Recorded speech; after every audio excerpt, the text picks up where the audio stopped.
खबरों का सारथी। नमस्कार, खबर उत्तराखंड में आप सभी का स्वागत है। मैं हूं आपके साथ गरिमा वाजपेयी। खबरों में आगे बढ़ेंगे उससे पहले एक नजर आज की सुर्खियों पर डालते हैं। 15 अप्रैल को एम्स ऋषिकेश का 5वां दीक्षांत समारोह। केंद्रीय स्वास्थ्य मंत्री जेपी नड्डा मुख्य अतिथि करेंगे शिरकत। मुख्यमंत्री धामी कार्यक्रम में रहेंगे मौजूद। मेडिकल के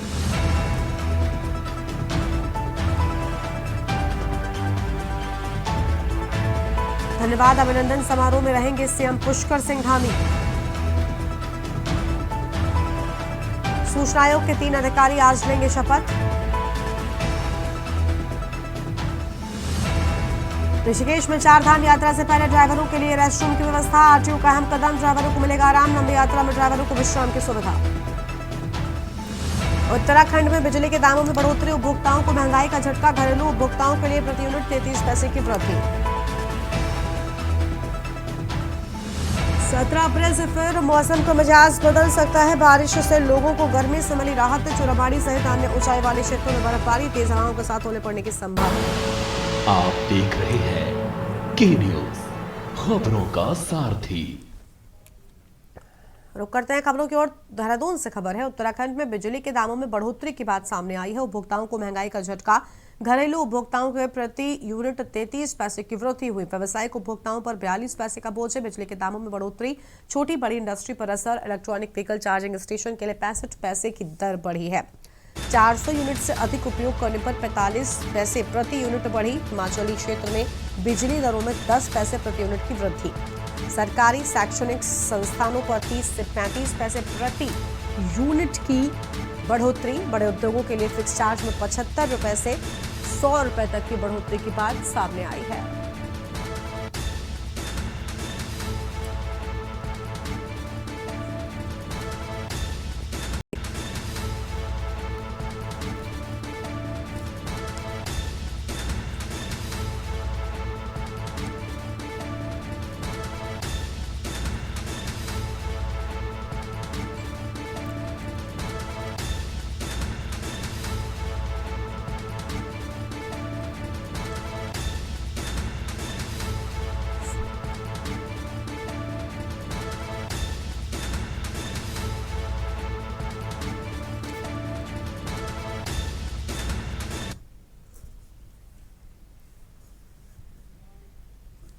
जैसे इनका टोटल प्लांट 9 LHP मतलब जो इस हाइड्रो पावर्स है, बिलागना सेकेंड है, मतलब MB सेकेंड है, मनेरी वाली सेकेंड है, 82 है।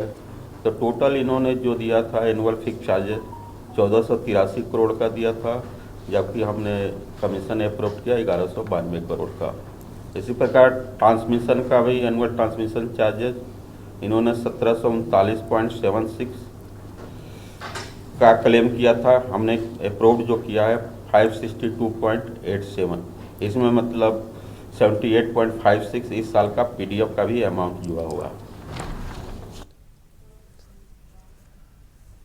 मंगलौर पहुंचे वक्फ बोर्ड अध्यक्ष शदाब शम्स। बड़ी संख्या में सुरक्षा तैनात की गई है। भारी सुरक्षा के बीच पहुंचे मंगलौर। बीजेपी नेता जमीर हसन के आवास पर पहुंचे शम्स। पुलिस ने मंगलौर में किए कड़े सुरक्षा के इंतजाम। शदाब शम्स ने वक्फ बल की सराहना की। गरीब मुस्लिम हितों के लिए बनाया वक्फ बल। वक्फ जमीनों पर बनेंगे अस्पताल, स्कूल और कॉलेज।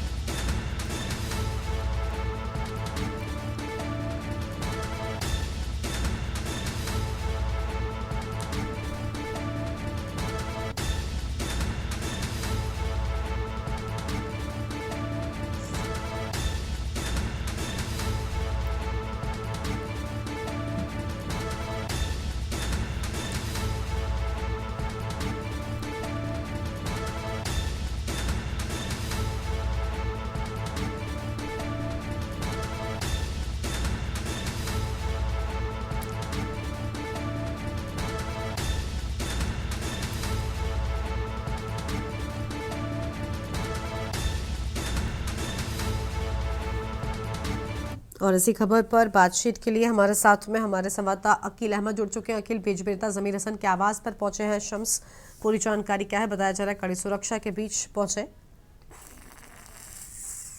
हेलो जी अकील, आवाज मिल रही है आपको? जी जी जी अब आ रही। बिल्कुल अकील, पुलिस ने मंगलौर में सुरक्षा कड़ी कर दी। शदाब शम्स पहुंचे हैं। जी देखिए, मैं आपको बताना चाहूंगा वक्फ बिल को लेकर जो है देश भर में मुस्लिम संगठन धरना प्रदर्शन कर रहे हैं। बात करें उत्तराखंड की तो उत्तराखंड में भी बात करें मंगलोर के, फिर रुड़की के, फिर कलर की, यहाँ भी विरोध प्रदर्शन हो रहे हैं। और सादा सम जो कि उत्तराखंड वक्फ बोर्ड के अध्यक्ष हैं, उनका पुतला भी दहन किया जा रहा है। तो आज भारी सुरक्षा के बीच उत्तराखंड वक्फ बोर्ड के अध्यक्ष सादा शम्स मंगलोर पहुंचे थे। काफी उनकी सुरक्षा में काफी पुलिसकर्मी तैनात किए गए थे।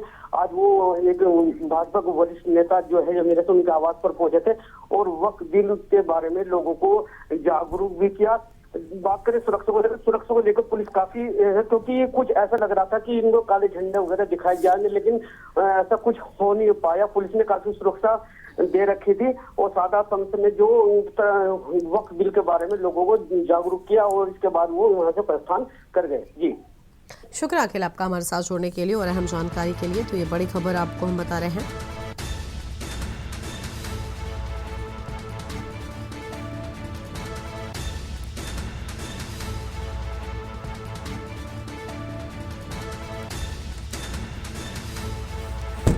बीजेपी नेता जमीर हसन के आवास पर पहुंचे शम्स।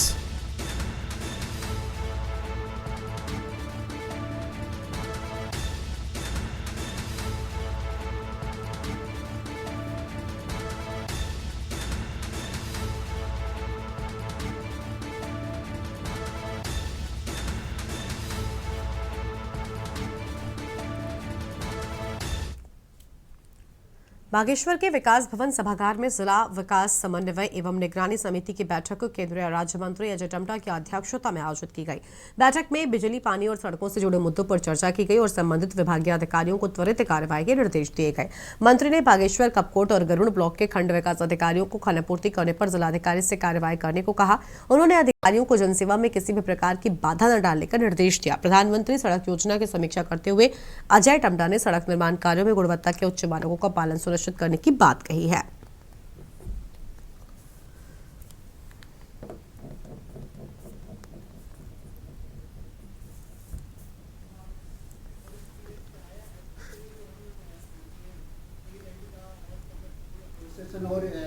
डिस्ट्रिक्ट मॉनिटरिंग कमेटी की बैठक भारत सरकार के द्वारा उनकी गाइडलाइन के अनुसार भारत सरकार की चलने वाली योजनाओं का इम्प्लीमेंट कराना होता है। और पिछले बार की दिशा की बैठक में जिस प्रकार से जल जीवन मिशन जो माननीय प्रधानमंत्री जी का विजनरी सोच है, उस सोच का अनुपालन होना चाहिए और जिस सोच के कारण से हम चाहते हैं कि भाई उस योजना का इम्प्लीमेंट पीएम प्रधानमंत्री जी ने जैसे सोचा है वैसा पूरा होना चाहिए। तो इसी के अनुसार मैंने कहा था कि भाई गाइडलाइन के अनुसार जो भी काम नहीं हुए तो ब्लॉक के अंदर जनप्रतिनिधियों के साथ बैठकर वहाँ के विधायक, वहाँ के ब्लॉक प्रमुख, वहाँ के ग्राम प्रधान, वहाँ के जिला पंचायत बीडीसी बैठ करके जिन जिन गाँवों की समस्याएं हैं उन समस्याओं को करके उनको गाँव तक देखने की जरूरत है। चारधाम यात्रा की शुरुआत से पहले यात्रियों की सुरक्षा और यात्रा को सुगम बनाने के लिए महत्वपूर्ण कदम उठाए गए हैं। आरटीओ संदीप सैनी ने कहा कि अब चारधाम यात्रा में चलने वाले कमर्शियल वाहनों के ड्राइवरों के लिए रेस्ट रूम की व्यवस्था की गई है। रेस्ट रूम एआरटीओ ऋषिकेश कार्यालय में स्थापित किया गया है। इस व्यवस्था का उद्देश्य लंबी यात्रा करने वाले ड्राइवरों को विश्राम की सुविधा प्रदान करना है। और इस बार चीफ साहब ने ये कहा है कि जितने भी ड्राइवर जो लंबे रूट से आते हैं कि उनको डायरेक्ट ना जाएं, अगर ग्रीन कार्ड बनवा रहे आ रहे हैं तो उनको थोड़ा सा रेस्ट मिल सके। तो उसके लिए हमने ये देखा है कि हमारे पास जो हॉल्स हैं उसमें हम उनको बेडिंग वगैरह करवा के वहाँ पर थोड़ा उनको रेस्ट के लिए क्या आधा से 1 घंटा उनको रेस्ट मिल जाए, एक नैप मिल जाए, ताकि एक्सीडेंट की संभावना ऐसी ना बने कि नींद के कारण एक्सीडेंट होगा। बाकी हमारी इन्फोर्समेंट टीम्स हैं, वो सारी इन्फोर्समेंट टीम भी काम करेंगे। कोटद्वार बाभर क्षेत्र की प्रमुख ऐतिहासिक धरोहरों में कड़वाश्रम सर्व प्रमुख है, जिसका पुराणों में विस्तृत उल्लेख मिलता है। हजारों वर्ष पूर्व पौराणिक युग में जिस मालिनी नदी का उल्लेख मिलता है वो आज भी उसी नाम से पुकारी जाती है और बाबर के बहुत बड़े क्षेत्र को सिंचित कर रही है। कड़वाश्रम वही जगह है जहां देश के नामचीन चक्रवर्ती सम्राट भारत का जन्म हुआ था और इस स्थल को अब पहचान दिलाने के लिए गढ़वाला सांसद अनिल बलूनी आगे आए हैं, जिन्होंने गुरुकुल महाविद्यालय के संस्थापक और योगीराज के नाम से मशहूर विश्वपाल जयंती सरस्वती का भरोसा दिलाया है। इस जगह को विश्व पटल पर पहचान दिलाई जाएगी।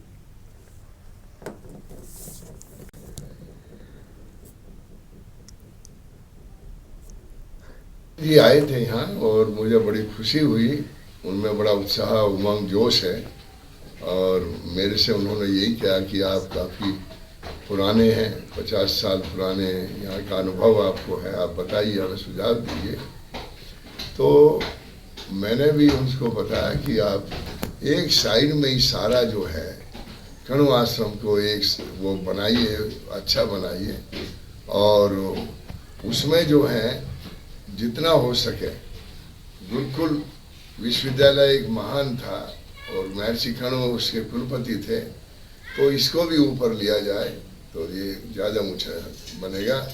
और उन्होंने हमें बड़ा आश्वासन दिया है, कह रहे हैं कि हम इन ज़मीनों को डिस्पोज करा के और एक सारा जो है ऊंचा लंबा आश्रम को जो हरिद्वार के सलेमपुर रावली महदूद में एक पुराने जमीन विवाद ने तूल पकड़ लिया है। पीड़ित सोलहन लाल और उनकी पत्नी सुबह ने जिलाधिकारी हरिद्वार को एक प्रार्थना पत्र देकर आरोप लगाया कि नरेंद्र कुमार और उनके साथियों ने उनकी वैध संपत्ति पर जबरन कब्जा करने की कोशिश के विरोध करने पर पीड़ित ने मारपीट, गाली गलौज और घर का सामान तोड़ने का भी आरोप लगाया। पीड़ित सोलहन लाल ने कहा कि नरेंद्र कुमार और उसका गिरोह पहले भी कई आपराधिक मामलों में लिप्त रहा है। मामला अदालत में विचाराधीन है और न्यायालय ने यथास्थिति बनाए रखने का आदेश भी जारी किया है। मामला यह है कि सर मैं सिटी में रहता हूँ। मैंने अपनी वाइफ के नाम 2011 में कुछ प्रॉपर्टी खरीदी थी, जिसपे मकान दुकान बना के हम रहायश कर रहे हैं 10-11 साल से। और एक प्रॉपर्टी मैंने खरीदी थी 2013 में अपने नाम से, उस पर भी हम रहायश कर रहे हैं, हमारा कब्जा है, सब कुछ है। एक नरेंद्र पाल है जो गुंडे किस्म का आदमी है, उसके साथ काफी टीम लगी हुई है, जो 2017 में हमारी जमीन हड़पने के लिए आए थे। उस पर एक मुकदमा दर्ज है पोक्सो में मुकदमा दर्ज है। वो अभी झगड़ा करा था और हमारी बहू बेटियों के साथ बेइज्जती करी थी और मार पिटाई करी थी। वो मुकदमा अभी विचाराधीन है। दूसरा नंबर एक मुकदमा अभी 2024 में किया, अभी हमारी बेटे की मेरी मार पिटाई की, वो भी मुकदमा अधीन है। आगे बढ़ते हैं खबरों की ओर। देहरादून से खबर है, युवती के साथ रेप का मामला सामने आया है। रेप कर फोटो वीडियो बनाने वाला अभियुक्त भी गिरफ्तार किया गया है। पीड़िता को डरा धमकाकर ब्लैकमेल करता था अभियुक्त।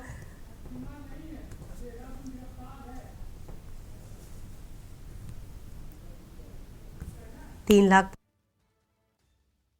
रही थी मांग।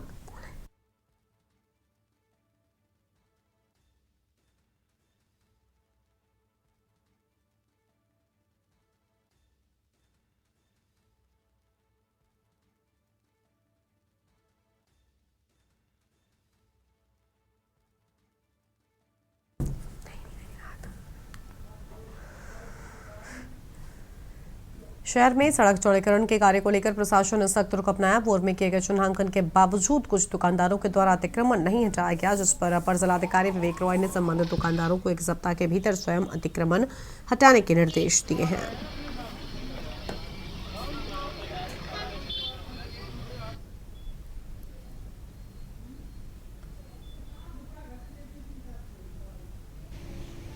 लोग तो पहले से ही विदित हैं कि लंबे समय से प्रक्रिया चल रही है।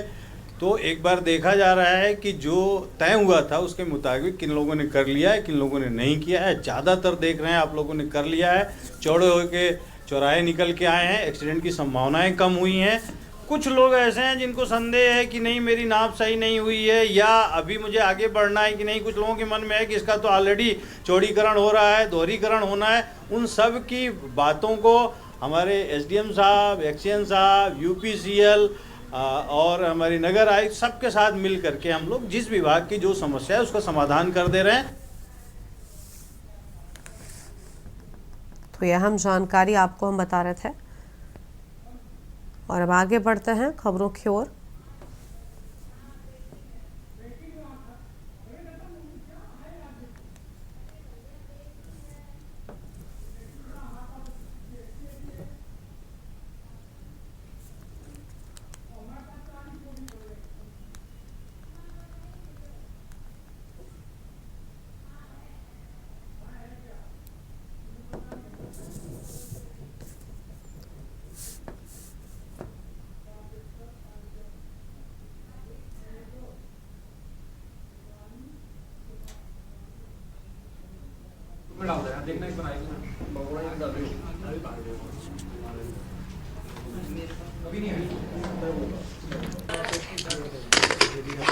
हेलो हेलो हेलो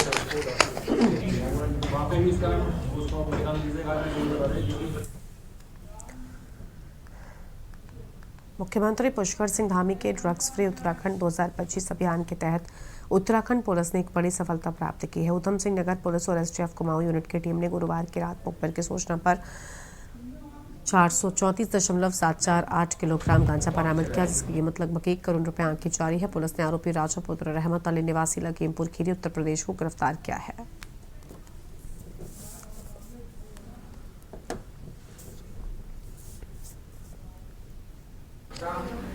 क्या कुछ मामला है, कितने लोग गिरफ्तारी हुई, कहां से ला रहे थे? देखिए, जैसे माननीय मुख्यमंत्री जी के निर्देशन में ये ड्रग फ्री देवभूमि जो अभियान चल रहा है पुलिस हेडक्वार्टर्स द्वारा, इसके तहत लगातार हमारी एएनटीएफ एसटीएफ भी कार्रवाई कर रही है। और इसी में जो देहरादून में जो हमारी एसटीएफ यूनिट है और कुमाऊं में एसटीएफ यूनिट है, और इसमें ऊधम सिंह नगर पुलिस के साथ सहयोग के साथ एक ये रिकवरी हुई है, और ये अब तक की सबसे बड़ी रिकवरी है उत्तराखंड की। इसमें 434 किलोग्राम गांजा रिकवर किया गया है एक ट्रक में, और उसमें अलग अलग कैबिन्स कंपार्टमेंट्स बना के इसको कंसील किया गया था।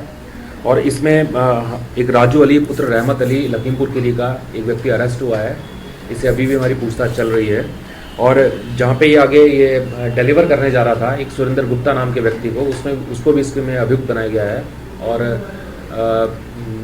चूँकि जैसे गांजा की कमर्शियल क्वांटिटी 20 किलोग्राम है और ये 434 किलोग्राम है, और इसकी मार्केट वैल्यू जो पकड़ा गया गांजा लगभग 86 लाख रुपए है।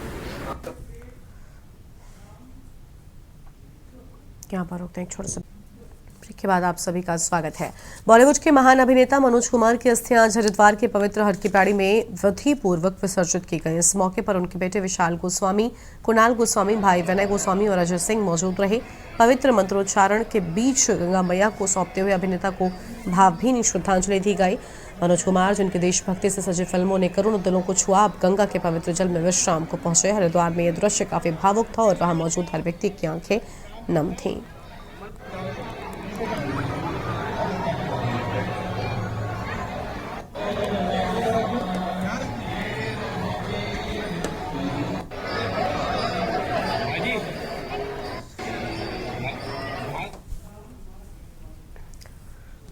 कोटद्वार में हनुमान जयंती बड़े ही धूमधाम के साथ मनाई जा रही है। कोटद्वार के पौराणिक श्री सिद्धबली बाबा मंदिर में हनुमान भक्त श्रद्धालु दूर दूर से आकर उनके दर्शन करते हैं। कहा जाता है कि हनुमान जी का जन्म चैत्र शुक्ल की पूर्णिमा को हुआ था। हनुमान जयंती का पर्व इस साल बड़े ही दुर्लभ संयोग के साथ आया है। ज्योतिषियों का अनुमान है कि हनुमान जयंती इस साल 12 अप्रैल यानी कि आज शनिवार के दिन पड़ी है, जो कि बजरंगबली का प्रिय दिन है। और कहते हैं कि इस दिन बजरंगबली की विधि विधान से पूजा करने वालों को मनोवांछित फल की प्राप्ति होती है।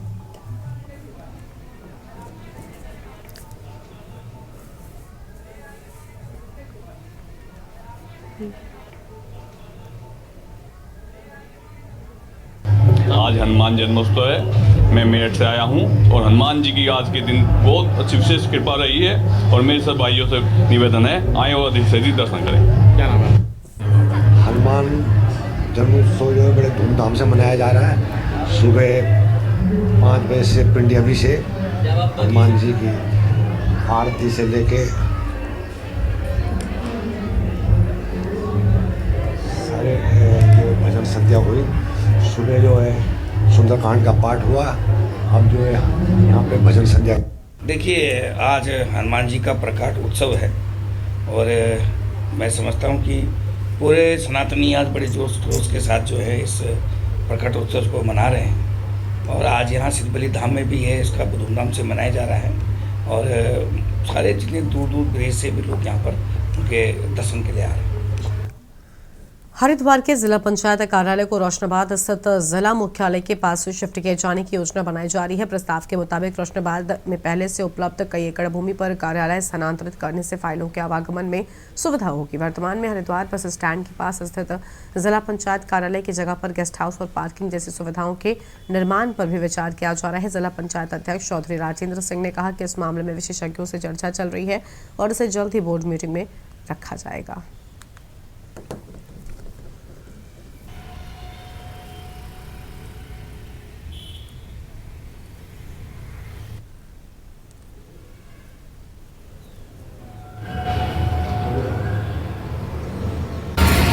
देखिए रोशनाबाद में जहाँ सभी कार्यालय सरकारी कार्यालय वहाँ भी जिला पंचायत को भूमि मिली हुई है, उसकी दीवार भी हो रही है और वहाँ से कार्यालय शिफ्ट होने से फ़ायदा भी है, फाइल इधर से उधर जाने में की दिक्कत भी खत्म होगी और वो और किसी कमर्शियल उसमें यूज किया जा सकता है। शहर में पार्किंग की भी दिक्कत रहती है, उसमें कई सारी चीज़ बन सकती है। तो शहर के बीच में है, वहाँ से अच्छा कोई बड़ा गेस्ट हाउस भी बन सकता है जो सरकार के लोग आ गए या बाहर से दूर दराज से कोई आए उसमें रुके, और पार्किंग भी बन सकती है। जिला पंचायत हम लोग इस विषय पर सोच रहे हैं कि हम इसको कैसे यूज करे जाए, जो जानकार है इसके उनसे राय ली जा रही है।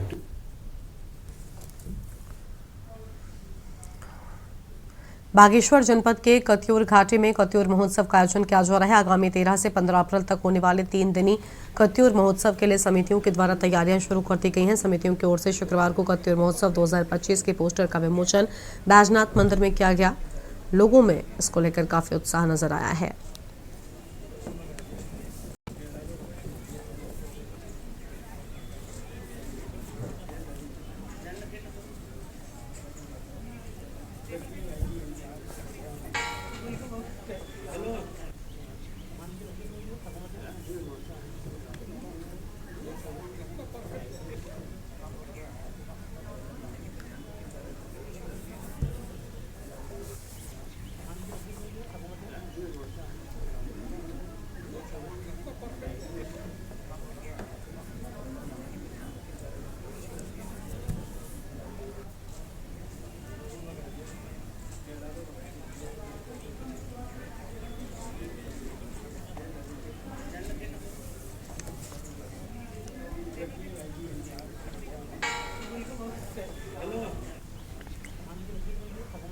देहरादून से खबर है। भारी बारिश और मौसम में बदलाव। रुद्रप्रयाग, उत्तरकाशी, देहरादून में भारी बारिश। बागेश्वर और चमोली में भी हुई जमकर बारिश से लोगों को गर्मी से मिली राहत।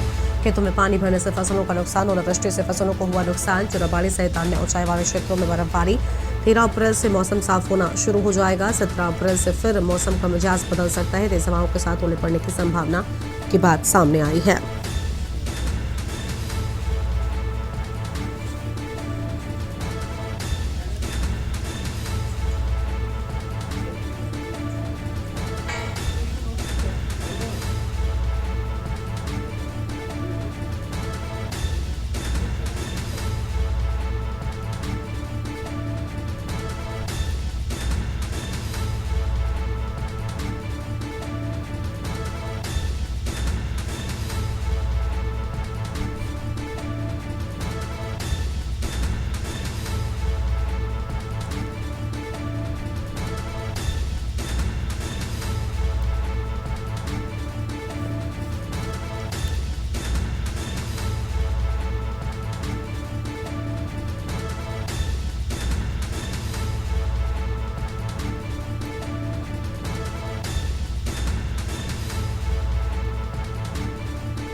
बिल्कुल, देखिए अभी हमने बोला था कि 12 तारीख तक जो है 9 से लेकर 12 तक एक्टिविटी जो है वो प्रदेश में मिलेगी। तो 9 में एक शुरुआत थी, लेकिन वो अच्छी एक्टिविटी मिली उस दिन भी, और 10 में भी हमारे ठीक ठाक एक्टिविटी पूरी मिली है। और ओवरऑल देखें इस सीजन के लिए 1 मार्च से आगे अगर काउंट करते हैं आज की डेट तक जो है, तो हमारा नॉर्मल एक्टिविटी मतलब जो है रेनफॉल अगर अमाउंट वाइज बात करेंगे तो मिली है। हाँ, ये है कि ठीक है, अभी अप्रैल में तो जैसे स्पेल है शुरू हुई है 3-4 दिन की, काफ़ी लॉन्ग स्पेल है, तो ये अच्छी चीज़ हो गई है। लेकिन साथ में ये भी है कि जो मैदानी क्षेत्रों में कहीं गेहूं जो है तैयार हो गया है, तो उनके लिए थोड़ा कहीं ना कहीं दिक्कत है। जो कट गई फसल है उसको कहीं एकदम सुरक्षित रखना चाहिए। और जैसे मैंने बोला था ये चीज़ें कि जो है जो एक्टिविटी वो 12 तक करीब रहेगी जो है, उसके बाद थोड़ा साफ होगा 3-4 दिन, फिर 17-18 से फिर से एक बार सिस्टम जो आएगा, फिर एक्टिविटी मिलेगी। इस बुलेटिन में इतना ही। आप देखते रहिए न्यूज़ इंडिया। नमस्कार।